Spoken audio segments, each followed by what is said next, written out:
We cruise all the time. In fact, we used to be crew. But we have never been on a river cruise, and here are the things we wish we had known before we booked and took our first ever river cruise. Come with us and we'll take you through each one. Okay, pro tip number 1 that we've learned from our very first river cruise. Don't pack a lot of stuff. There's not a ton of space to put things. That might just be because we're in the very basic cabin. Maybe the ones higher up have got more space, they probably do. But if you're going for one of the cheaper cabins like we have for this trip, don't pack a ton of stuff. And looking at kind of the vibe of the ship, I don't think you need to get particularly dressed up either. That is all the space we have. Yeah. About 8 hangers. It's fine. We're not on for very long. We'll make it work. Despite the petite size of the cabin though, it is pretty well laid out and there are storage areas to put things. We find that we always put our dirty laundry in a carrier bag that goes in the case under our bed, and there was plenty of room to get our level 8 cases under the bed, and they're quite large.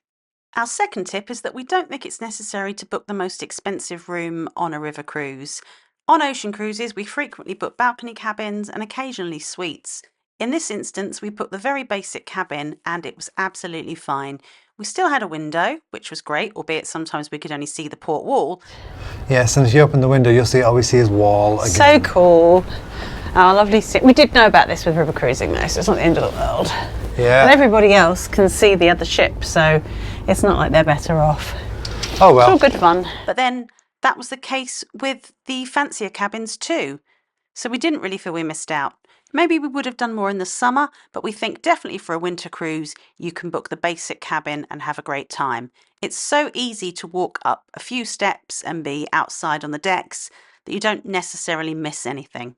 And every now and then you get a little bonus for being in a cabin that's halfway underwater. Lift up the Oh my curtain, God, lift up the a curtain. swan A is going. swan is literally going past us. That is so crazy. It was right at the window. The boys were like, "There's a swan."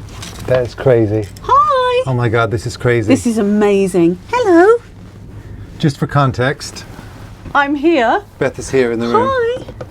Hi. And the swans. Literally float by your head. Beth mentioned how easy it is to walk around a river cruise ship, and it is.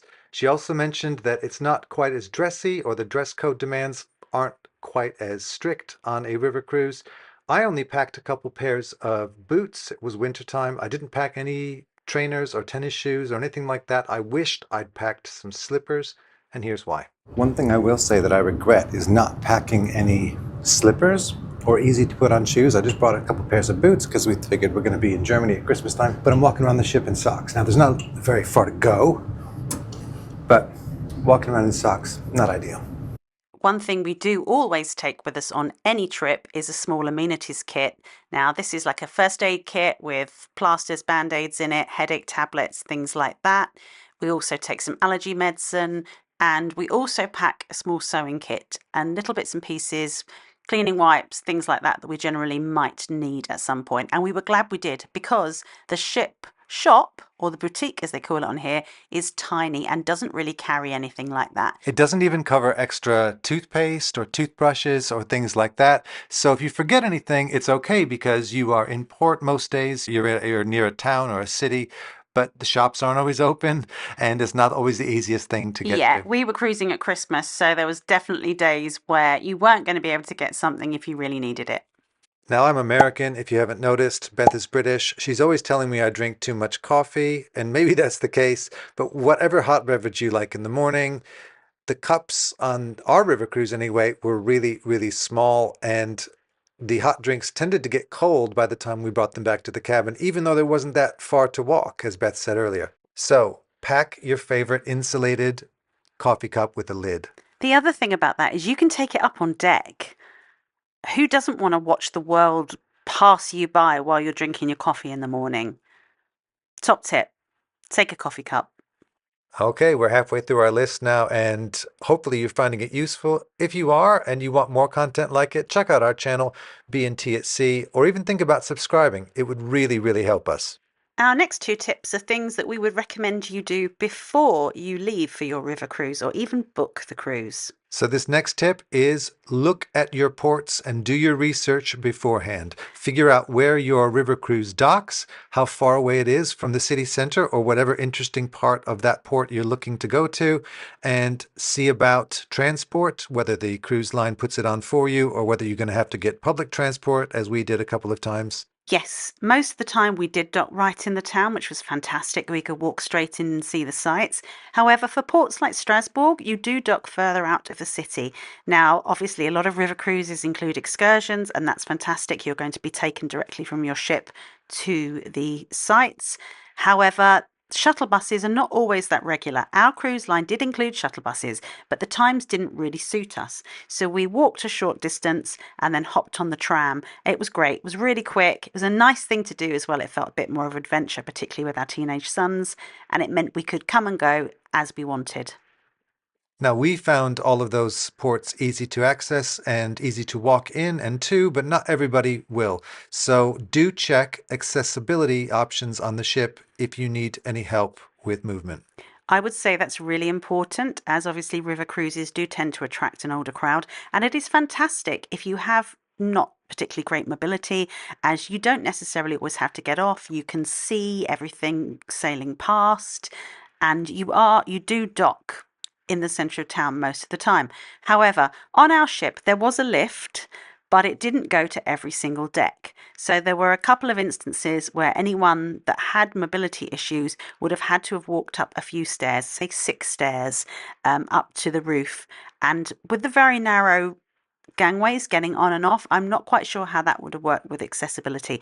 So we're not experts on that. There are people online that give fantastic information about accessibility, but I would say do check that with your cruise line before you go, as we would hate you to go on a cruise and not be able to enjoy it 100% to the max. Coming up to our final 3 tips now, and this next one may not apply to everyone. It may not apply to every cruise line. However, Viva Cruises at dinner time and at lunchtime have an open seating policy. So if you have a couple of spare seats at your table, you very well might have a party of 2 coming to sit with you. There were lots of tables for 4, and we were able to get one every meal that we wanted to eat in the main restaurant. However, it did mean we needed to get there as soon as the restaurant opened. And very often there was a little queue or line of people waiting to come in for those smaller tables, the 2s and the 4s. So they were available, but we did have to get there early. So our advice is, if you are on a cruise line with open seating that has smaller tables and you don't want to share with other families or parties, then get there early. Now, this second to last tip, we are actually shocked to have to say, but believe it or not everybody goes up on deck to look at what you're seeing, to look at the scenery, to look where you're docking. We were really surprised. Our first night we were going through the locks, and it was so interesting and fascinating because there's big machinery and big kind of operating houses for all of this, and we were the only people up there watching. If you've seen some of our footage, you'll have seen us even being able to touch the side of the lock from the deck. It was really, really interesting. We were the only people up there enjoying it. And likewise in the daytime, don't you think, Tony? Very often it was just us. Yeah, sometimes it was because of the weather. I mean, we were at Christmas time, so it was very cold on Christmas Day. I can remember particularly that day the wind was kicking up. Man, it's cold. But in general, you just wrap up. There's no such thing as bad weather, just bad clothing. So go up to the top, see as much as you can. Unlike ocean cruising, where you may just be at sea for the whole day, on a river cruise there is always something to see on both sides, and you've paid for that view, so get up on deck and enjoy it, or take advantage of the big picture windows and look out. But there's nothing quite like standing up on deck when you're going through the locks. So interesting. Our final tip is not something that we're accustomed to doing these days on cruise ships. We really like Royal Caribbean, which is full of water slides and rock climbing and zip wires and all of this stuff. We really like Disney Cruise Line, which is full of activities and noise and color. But this final tip, Beth? Just chill out and relax. That's one of the best things to do on a river cruise. Just take your time, good conversation, good food, and unwind. Be prepared to chill. I think that's our biggest tip. It is very different to ocean cruising. It's not going to suit everybody. But if you just kind of kick back and take in the atmosphere, I'm sure you will have a fantastic river cruise. We certainly did. So those are our top 10 tips. If you found them useful, you might find these ones useful as well.